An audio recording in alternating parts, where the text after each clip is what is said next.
Hey, poker people, it's Sky Matsuhashi, and this is the Smart Poker Study Podcast. In episode 159 last week, I shared with you the audio from day 2 in the How to Study Poker Volume 2 audiobook. I talked hand reading, article studies, and database reviews. It's poker study time, y'all. I do appreciate you lending me some of your time today in the pursuit of poker greatness. We are all on this journey together. And thanks also for telling your friends about the show. So I'm currently studying from Nathan Williams' new book. It's called The Micro Stakes Playbook. And you might know him as BlackRain79, and you can go to blackrain79.com to learn more about him. But this is such a good book, and I highly recommend it to all of you cash game micro grinders out there. And even for you live players, the 21 plays that he discusses are great for online and live play. You can even adapt every single play for MTT and sit and go play as well. Taking advantage of your opponents can be done in every form of poker, and that's what this book is all about. I'm hoping to have Nathan on the podcast for an interview pretty soon, so I'll let you know more about that as time goes on. Alrighty, let's do this Q&A time. We have 3 of them today, so let's get to them. Please visit the show notes page for everything I discuss, along with screenshots and links at www.smartpokerstudy.com/pod160. Cool beans, let's roll Gambate! And now for our feature presentation. So the first question today comes to us from Mike, and it's about frustrations when you make a transition to online play from live. And then Mike says, "Thanks so much for your help and the book. I'm very frustrated. I've played about 15,000 hands online, and I am getting killed. But when I play live poker, I'm the one killing it. I can't explain why this is happening to me. Most of the stats are in good shape, but every time I call a bet, they seem to have me beat. It's like I've run into totally nutty nits. Nobody bluffs me, whereas in live poker, I catch bluffs and lose play all the time. Maybe online is not for me. Let me know how to help you with a review or anything you need. All the best, Mike." Well, thank you so much for that email and for purchasing the book, Mike. And when it comes to those online frustrations, I totally understand it. I was in the same boat when I transitioned from live. It was live limit poker to online no limit hold'em.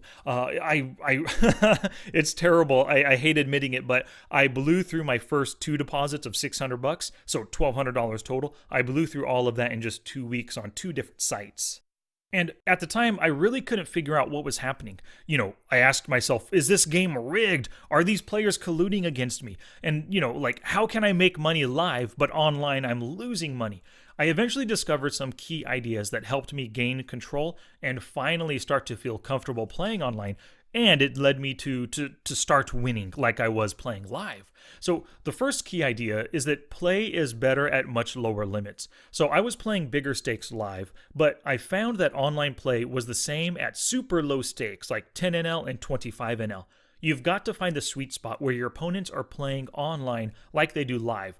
It will never be exactly even, but keep dropping in stakes until you can see your opponents making a lot of mistakes that your live opponents make.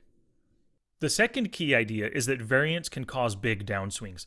It is possible that over the 15,000 hands that you played, you just hit a downswing and variance is killing you and you're losing because of it. Eventually, you will come out of the downswing as long as you keep studying and keep playing, keep playing well. But I want you to treat this like a sign that you should be studying and working on your game more than you have been. Sure, it could just be variance. But if you work through this downswing like it was your own play that's causing the issue, that will only benefit you. Blaming variance doesn't benefit you at all. Blaming yourself, then doing something about it, is where you'll see progress in your game and your results. The third key idea is that you need to treat pre-flop and flop aggression with much less respect than turn and river aggression. So you said that you've been running into tons of nits who are just betting with their hands or with strong hands. Well, when that does happen, you have to learn to fold. In general, players are willing to bluff much more pre-flop and on the flop. I would imagine that a lot of these big bets and raises you're facing, when the players have the hand, they're probably coming on the turn and river. That's when players start to tighten up, they get more honest, and they're betting and raising with those stronger hands. So, When you face that pre-flop and flop action, it's okay to call a little bit looser or maybe raise to blow people off of hands. But turn and river action is where you need to really tighten up. Think about their range and the board at the time. And if most of their range really hit this board strongly, then they're probably betting and raising for value, and you should get out of there with your bluffs and with your bluff catchers as well. The fourth key idea that I realized in my online transition is that quote-unquote small amounts of money at risk, they can lead to bad decisions. When you're defending the big blind at 25 NL, for example, it's only another 50 cents to call a 3 big blind open raise. In your live games, that 3 big blinds in a 1-2 game is actually another $4. There's a huge difference between committing another $4 and committing 50 cents. And that is the downfall of many players, thinking that it's only 50 cents to make the call. If you're at 10 NL, calling a 3 big blind open raise is only 20 cents more, which that is so easy to call when you think about it in just 20 cents. What I want you to do is try not to think about the dollars at risk, but instead think of it in terms of big blinds. You're calling 2 big blinds. You're 3-betting to 9 big blinds. Your opponent 4-bet to 22 big blinds. Don't think about the dollar amounts. And the fifth and final key idea that I want to give you today is that playing in position is critical. When you're playing live, your opponents oftentimes don't care what position they play from, and that can kind of lead you to playing in kind of out of position spots quite often.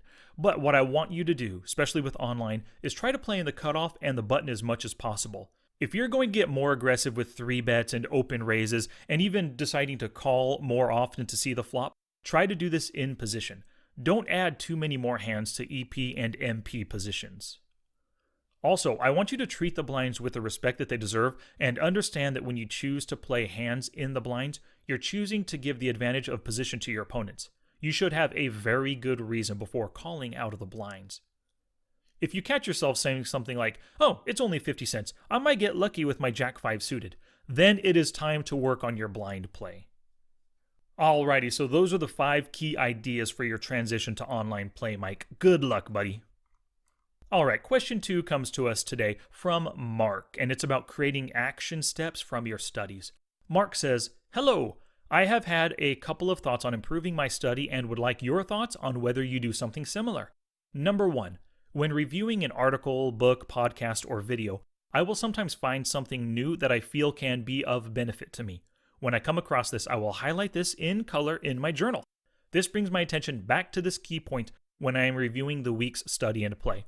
Often what I have highlighted can be incorporated into a strategy adjustment for myself."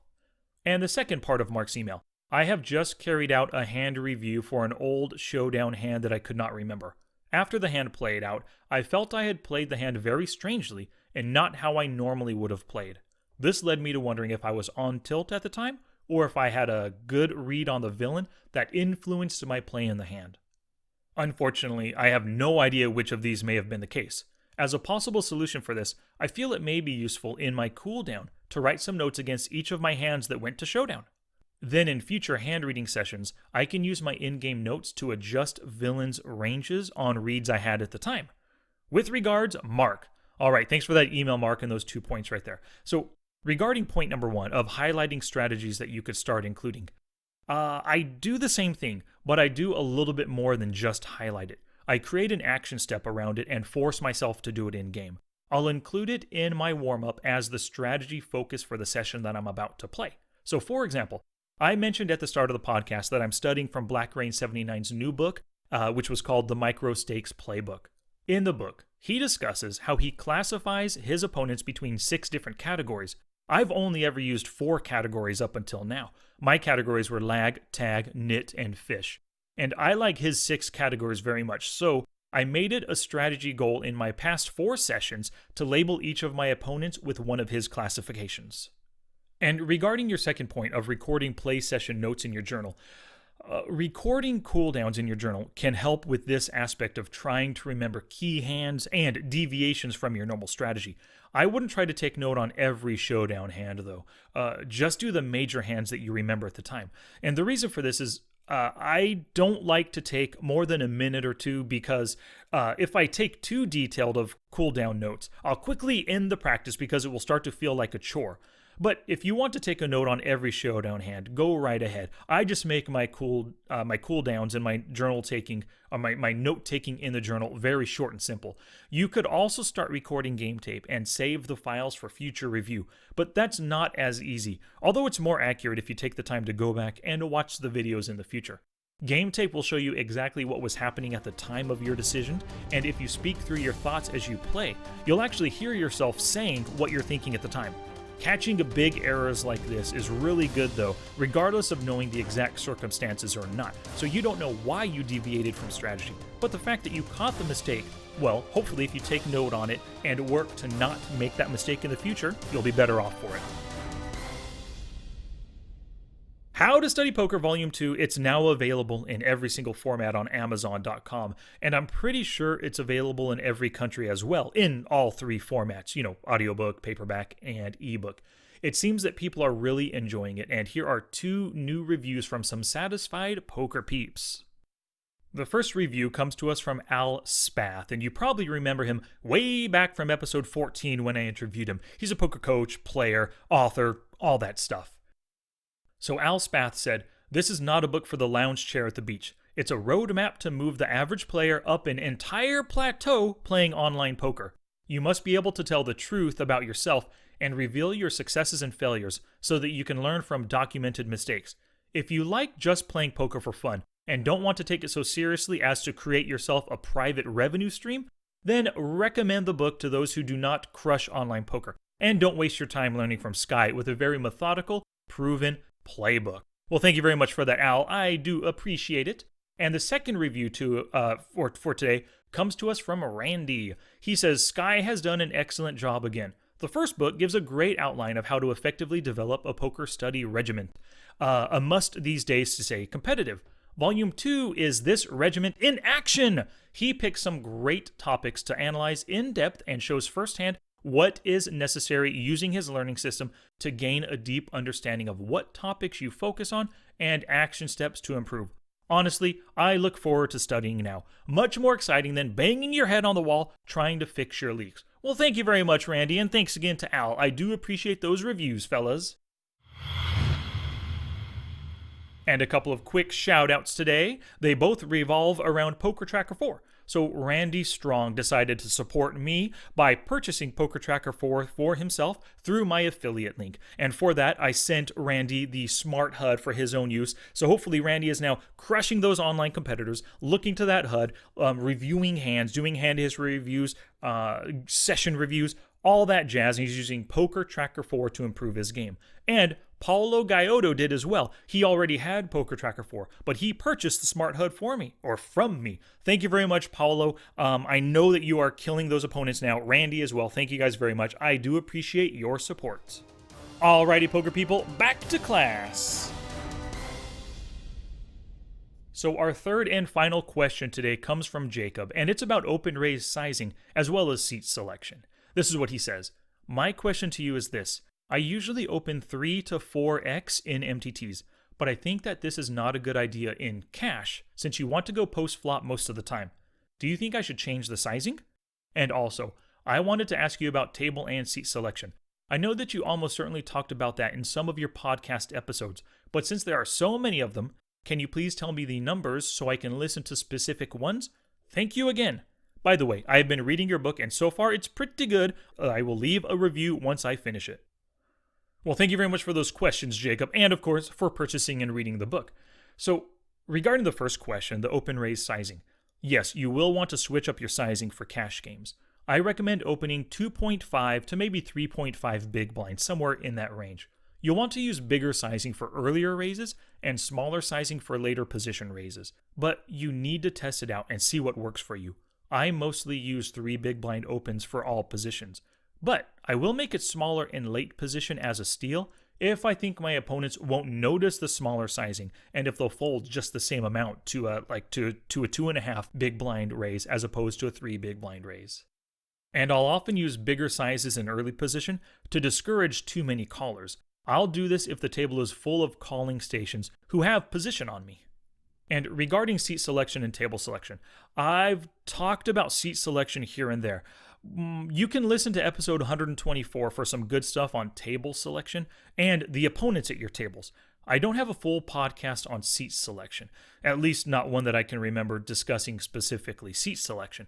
But in general, you want your opponents on your left who do not make poker difficult on you. So you want to avoid lags and tags to your left, because they're calling or 3-betting or re-stealing or even re-isolating you a ton, and they're playing against you in position. Also, you want as many fish on the table as possible, preferably on your right, but if there are 4 fish on a full ring table, all with position on you, that's not a bad thing. You can put a lot of pressure on the tight aggressive players and the loose aggressive players to your right, so that they will leave you alone in pots with the fish who are still to act after your play. And of course, thank you very much for leaving that future review of the book, Jacob. Send me that review so I can read it on the podcast. Challenge! Here's my challenge to you for this episode.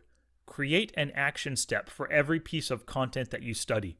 Your goal should be to put to use at least one thing from each podcast, each video, or article that you read. That's what these challenges are for, by the way. I'm trying to get you actively practicing what you're learning. Getting back to strategies you study, you might not be sure if it's something you want in your game, but you've got to sample everything and test different strategies for yourself before you decide that it's worth incorporating as a permanent part of your game. Now it's your turn to take action and do something positive for your poker game. Now get it on.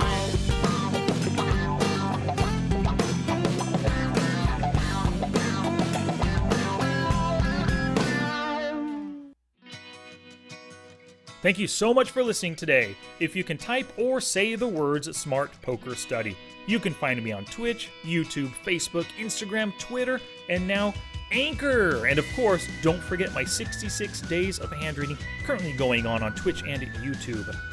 You can also hear the show on your Amazon Echo device. Just tell it to play the Smart Poker Study podcast on TuneIn. And please keep those questions coming in. I've been lagging in the emails lately, so I haven't responded to every single one, just because my inbox is so inundated. But please keep sending them in. I respond personally to everything. No assistant for Smart Poker Study just yet. Alrighty, poker people, next week in episode 161, we're going to get into some poker mindset stuff in preparation for MED number 10, which is, of course, all about mindset. Word of mouth is the best advertising, so thank you very much for sharing this show with other poker people.